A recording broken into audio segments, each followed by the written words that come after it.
Darako na po sa pinakamalagang bahagi ng programa na kung saan ang pagkikinig at pag-aaral po ng banal na salita ng ating pinakamamahal na Panginoong Jesucristo. Ating pong i-take note, kung maaari, sulat po natin ating pag-aaralan, pang tayo pagpalain.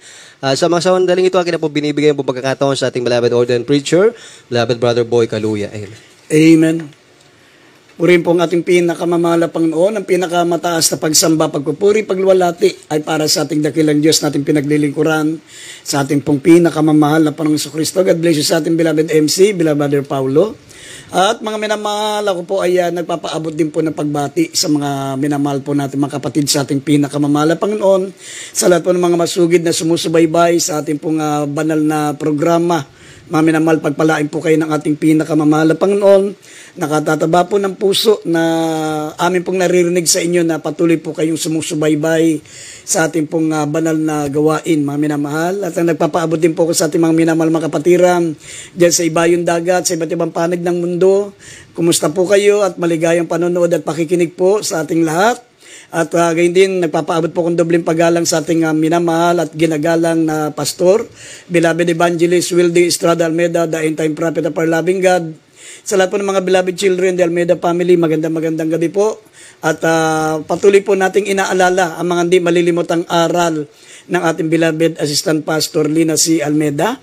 At minsan pa mga minamahal, nais ko pong tayo po ay makiisa sa panalangin upang habang napapakinggan niyo po ang banal na salita ng mahal na Panginoon ay nararanasan na po natin at nararamdaman natin na tayo po ay tumatanggap na ng kagalingan. Kaya tayo po ay sama-samang manalangin muna, mga minamahal sa ating pong mahal na Panginoon. Manalangin po tayo.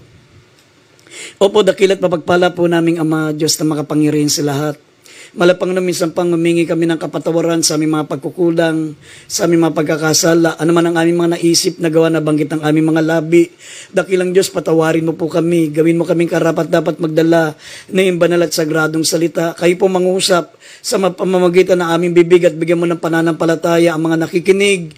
Alisin mo mga alinlangan sa mga puso, Panginoon, at aming sinasaway lahat ng gawa ng kalaban, demons of unbelief and doubts, demons of hindrances. We bind up our darkness in Jesus' name. Amen and amen. Kahit lima, minamahal, buksan muna natin pong dalawang pambungad na talata. Lucas 13:24 at Lucas 16, talatang 16. Dito po sa aklat ng Lucas, Kapitulo 13, talatang 24. Magpilit kayong magsipasok sa pintuang makipot, sapagkat sinasabi ko sa inyo na marami ang magsisikap na pumasok at hindi mangyayari. Lucas, Kapitulo 16, ang talatay 16. Sabi dito, ang kautusan at ang mga propeta ay nanatili hanggang kay Juan. Mula nooy, ang ebanghelyo ng kaharian ng Diyos ay ipinangangaral at ang bawat tao ay pumapasok doon na nagpipilit. Amen. Maminamahal, ang ating pong paksa ay pamamagatan po natin 5 excuses that could keep you out of heaven. Ang mga 5 pagdadailan ng tao, maminamahal, na siyang magiging dahilan upang hindi siya makapasok sa kaharian ng langit. Mga minamahal, ang pagpasok po sa langit, hindi po pwede, mga minamahal, yung mga excuses. Ang nais ng ating pinakamamahal na Panginoon, mga minamahal, ay dapat pilitin mo. Pilitin mo na mo pumasok sa kaharian ng langit. Sapagkat sabi rito, mga minamahal, maraming magpipilit, pero hindi mangyayari. Maraming magsisikap. Ang sabi, magsipilit kayong magsipasok sa pintuang makipot, sapagkat sinasabi ko sa inyo na maraming magsisikap pumasok at hindi mangyayari. Kaya sabi ng Lucas 16 verse 16, maminamahal, ipinapangaral ang kaharian ng Diyos at ang bawat tao ay kinakailangan pumasok sa langit na nagpupumilit. Kaya nga, maminamahal, bilang mga mananampalataya, sabi ng banal na kasulatan, ang pagkamamaya natin ay makalangit. At buhat dito, hinihintay lang natin ang pagparito ng ating pinakamamahal na Panginoon. Sinabi ng banal na kasulatan, maminamahal, in my Father's house are many mansions. Kung kayo'y sumasampalataya sa Diyos, sumampalataya din naman kayo sa akin. Sabi ng mahal na sa John 14, verse 1 up to 3. Sa bahay ng aking Ama, sabi ng mahal na ay maraming mga mansyon. In my Father's house are many mansion. Ako ay pupunta roon, sabi ng mahal na Panginoon, upang ipaganda kayo ng tahanan. At kapag ito'y naihanda ko na, ako'y muling paparito, upang kung saan ako naroroon, kayo rin naman ay doroon. Yan po ang pangako ng ating mahal na Panginoon. Sabi ng Revelation 21 verse 7, ang magtagumpay ay magmamana ng kaharian ng langit. Kaya nga, maminamahal, dapat malaman po natin ano yung mga excuses na ginagawa ng tao na siyang magiging dahilan na sila po ay hindi papasukin sa kaharian ng langit. Pahalagaan na po natin, mga minamahal, bigyan po natin ng importansya na tayo po ay makarating sa langit. Kasi kung hindi po tayo hindi tayo mapunta sa langit, maminamal, isa lang ang ating patutunguhan, impyerno. Dalawa lang ang patunguhan ng tao, langit at impyerno. Kung wala ka sa langit, ay tiyak na bagay, nandun tayo sa impyerno. Kaya dito po, maminamahal, makikita nyo po, ano yung mga excuses. Kaya nga, isinulat sa banal na kasulatan ito, mga minamahal, para, sabi ng Biblia, maging pawang halimbawa sa atin upang wag nating gayahin yung kanilang excuses na nagiging dahilan na sila po, mga minamahal, ay palayasin sa kaharian ng langit.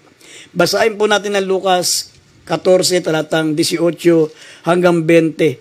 Makikita po natin ano po ang magiging dahilan, bakit may mga taong palalayasin ng Diyos sa kaharian ng langit. Basahin po natin ang mga talata. Dito po sa aklat ng Lucas, Kapitulo 14, talatay 18 hanggang 20. At silang lahat na parang iisa ay nangagpasimulang mga dahilan. Sa kanya'y sinabi ng una, bumili ako ng isang bukid at kailangan kong umalis at tignan. Ipinamamanik ko sa iyo na pagpaumanhinan mo ako. 19, at sinabi ng iba, bumili ako ng 5 magkatuwang na bakang lalaki at paroroon ako upang sila'y subukin. Ipinamamanik ko sa iyo na pagpaumanhinan mo ako. 20, at sinabi ng iba, bago akong kasal. At kaya nga, hindi ako makaparoroon. Amen. Amen. Yan po, maminamahal, ang mga dahilan. Ito po yung 5 excuses that could keep you out of heaven. Unang-una, sabi ng banal na kasulatan, worldly care. Yung pagkabalisa natin sa mga makasanlibutang bagay. Worldly care. Ito po, mabasa po natin, maminamal, ito pong land purchase. Yung bumili ng lupa, maminamal, maaring ito po ay ahente ng lupa. Ang sabi niya, maminamahal, sa talatang 18, ito po ang unang dahilan bakit may mga taong palalayasin ng Diyos sa kaharian ng langit. Yung una-una, worldly care. Yung pag-aalala niya, maminamahal, sa mga material na bagay dito sa mundo. Ang sabi niya, maminamahal, bumili ako ng isang bukid at kinakailangan kong umalis at tingnan. Ipinamamani ko sa iyo na ipagpaumanhin mo ako. Imagine, maminamahal, saan ka makakita, maminamahal, ng bumili na ng lupa? Doon pa lang niya titignan. Ibig sabihin, nagdadahilan yan. Nagdadahilan lang yan. Alibay lang yan. Karamihan sa mga bumibili ng lupa, bago yan magbayad, bago yan bumili ng lupa, tinitignan niya muna. Tinitignan niya kung saan ang location, saan ang area, at tinitignan niya kung maayos ang papeles. Talagang hindi nakasanla, walang problema, maminamahal, bago niya bayaran. Pero ito talagang alibay lang.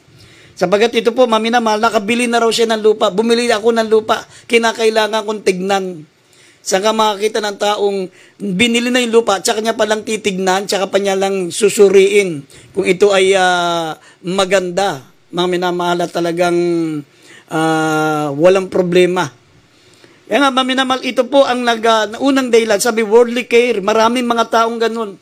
Kaya nga sabi ng Biblia, maminamahal, dito sa Lucas, o dito sa 1 Corinto, Kapitulo 7, talatang 31, maminamahal, kahabang tayo na sanlibutan, sabi, ang mga nagsisigamit ng sanlibutan ay maging tulad sa hindi na nagpapakalabis sa paggamit, sapagat ang kaasalan ng sanlibutan ito'y lumilipas. Heaven and earth shall pass away, but my word shall never pass away. Ang langit at lupa'y lilipas. Kaya nga sabi, maminamahal, tayong mga gumagamit dito sa sanlibutan, maging tulad tayo sa hindi nagpapakalabis sa paggamit. Ibig sabihin, huwag tayong mawili sa sanlibutan. Tayo po hindi taga sanlibutan. Sabi ng banal na kasulatan, hindi tayo taga rito. Sabi ng Philippians chapter 3 verse 20, ang pagkamamayan natin ay makalangit. Tayo'y tagalangit. Huwag natin, mga minamahal, gawing alibay ang pagsusumakit sa sanlibutan para palayasin tayo sa kaharian ng langit. Huwag natin sabihin, meron akong ganitong gagawin, meron akong pinag-uukulan ng pansin kaya hindi ako makadadalo. Yan po ay worldly care. Basahin po natin itong Philippians 3:20. Sabi po rito, simulan natin sa 18 hanggang 20. Yan po, maminamahal, ay pagsusumakit sa sanlibutan. Sabi rito, Philippians 3:18 hanggang 20. Basahin po natin talata. Dito po sa aklat ng Pilipos, Kapitulo 3, ang talatay 18 hanggang 20. Sapagkat marami ang mga nagsisilakad na siyang madalas na aking sinasabi sa inyo. At ngayon sinasabi ko sa inyo na may pag-iyak na sila ang mga kaaway ng krus ni Kristo, na ang kanilang kahinatnan ay ang kapahamakan, na ang kanilang Diyos ay ang tiyan, at ang kanilang kapurihan ay nasa kanilang kahihiyan na nag-iisip ng mga bagay na ukol sa lupa. Sa 20, sapagkat ang ating pagkamamamayan ay nasa langit, mula doon ay hinihintay naman natin ang tagapagligtas, ang Panginoong Jesucristo. Amen. Amen. Yan po, mga minamahal, ang unang adlang. Yan po ang unang excuses bakit tayo palalayasin ng Diyos sa langit. Ang sabi, worldly care. Ang sabi ng isang tao, maminamahal, nakabili ako ng lupa, kinakailangan kong tignan. Hindi niya alam, yun dahilan niyang yun ang magpapalaya sa kanya sa kaharian ng langit. Yes. Sinabi ng banal na kasulatan, tayo'y nagiging kaaway ng krus ni Kristo. Na tayo po'y, sabi, nag-iisip ng mga bagay na ukol sa lupa. Nagsusumakit tayo sa mga bagay sa libutan. Sinabi ng banal na kasulatan, huwag mong ibigin ang sanlibutan, ni ang mga bagay dito sa sanlibutan, sapagkat lahat ng mga bagay dito sa sanlibutan ay lilipas. Ito po ay maglalaho. Sabi ng Biblia, ang sanlibutan, maminamahal, ito po ay pita ng laman, pita ng mata at kapalaluan sa buhay. Lust of the flesh, lust of the eyes, and pride of life. At ang sabi, wala rito ang pag-ibig ng ating mahal na Panginoon. Ngunit, mga minamahal, ang gumagawa ng kalooban ng Diyos ay mananatili magpakailanman. Kaya nga, yan po, mga minamahal, ang isa sa mga dahilan, bakit may mga mananampalataya o may mga taong palalayasin ng Diyos pagdating ng araw sa langit. Hindi sila makapapasok sa kaharian ng langit. Worldly care. Tandaan po natin, ang pagkamamaya natin ay makalangit at buwat dito, hinihintay na lang natin ang pagbabalik ng ating mahal na Panginoon. Tayo po'y naglalakbay na lamang tayo. Tayo po'y stranger. Sabi, gugulin nyo ang inyong pangingibang bayan sa takot sa Diyos. Nangingibang bayan tayo, sabi ng unang Pedro 1, talatang 17. Nangingibang bayan lang po tayo po'y naglalakbay lang sa mundo. Tayo po, maminamahal, ay nagdaraan lang dito. Sabi, basahin natin, kung may dagdag natin unang Pedro 1, talatang 17, sabi po rito, gugulin natin ang ating pangingibang bayan sa takot sa Diyos. Sabi rito, basahin natin. Dito po sa aklat ng unang Pedro, Kapitulo 1, talatang 17. At kung inyong tinatawagan na Ama, siyang walang itinatanging tao na humahatol ayon sa gawa ng bawat isa, ay gugulin ninyo sa takot ang panahon ng inyong pangingibang bayan. Amen. Gugulin natin sa takot sa Diyos ang panahon ng ating pangingibang bayan. Ibig sabihin, naglalakbay lang tayo dito. Yes. Nagdaraan po tayo, transient lang tayo. Yes. Bisita lang po tayo, mga minamahal. Kaya nga, huwag tayong mag-alala sa sanlibutan. O sabi, remember Lot's wife, alalahanin nyo ang asawa ni Lot, mga minamahal, maging aral na sa atin yan, yung nangyari sa asawa ni Lot, na dahil po sa pagsusumakit sa sanlibutan, mga minamahal, siya naging haliging asin. Nilingon niya, mga minamahal, ang Sodoma at Gomora, sapagat naroon po ang kanyang kabuhayan. Nandun lahat ng kanyang mga pinag-ipunan sa sanlibutan ito. At ang pangalawang dahilan, ang sabi ng banal na kasulatan, business care. Sabi ng verse 19 na nabasa natin, Lucas 14, verse 19, ang sabi rito, bumili ako ng 5 magkatuwang na bakang lalaki at paroroon ako upang sila'y subukin. Ipinamamani ko sa iyo na ipagpaumanhin mo ako.